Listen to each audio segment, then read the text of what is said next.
Ang chismit natin ngayon ay ni-request ni Edeline Tumandao Encarnado, Hades and Luz. Alam niyo ba na bago pa man ang ginawang pagdukot ni Hades kay Persephone, ay meron na talaga siyang first love. Ito ay si Luz or Luce or Luke. Si Luz ay isa sa mga libu-libong anak ni Titan Oceanus, the father of the river gods and the Oceanids. Lumaki siya sa colorful and fresh environment. Isang araw, habang namamasyal siya sa kagubatan, ay nakita siya ni Hades, the god of the underworld. Nabighani siya sa angking kagandahan nitong si Luz at walang pag-aalinlangan, dinukot niya ito at dinala sa madilim at malamig na kaharian ng mga patay. Sa simula ay hindi matanggap ni Luz ang kanyang bagong mundo. Napakalayo nito sa liwanag at kasiglahan ng kanyang kinalakhang tahanan. Ngunit sa kabila ng takot at pangungulila, unti-unti niyang nakita ang ibang mukha ni Hades. Na sa kabila ng pagiging god of the underworld niya, ay meron din pala siyang kakayahan na umibig ng tapat.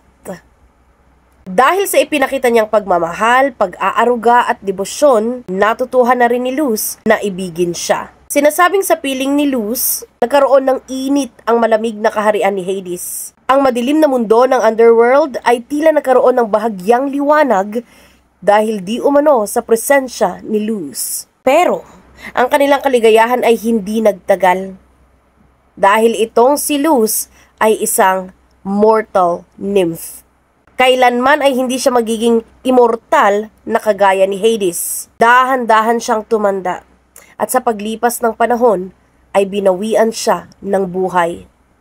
Labis ang paghihinagpis nitong si Hades. Hindi niya matanggap na yung kanyang first love ay pumanaw na. Bilang alaala sa kanilang pagmamahalan ay transform nitong si Hades, si Luz bilang isang white poplar tree at inilagay doon sa gitna ng Elysian Fields. Ang Elysian Fields ay exact opposite ng Tartarus. Kung ang Tartarus ay place of eternal sorrow and punishment, hell, kumbaga, ito namang Elysian Fields ay kumbaga heaven or paraiso.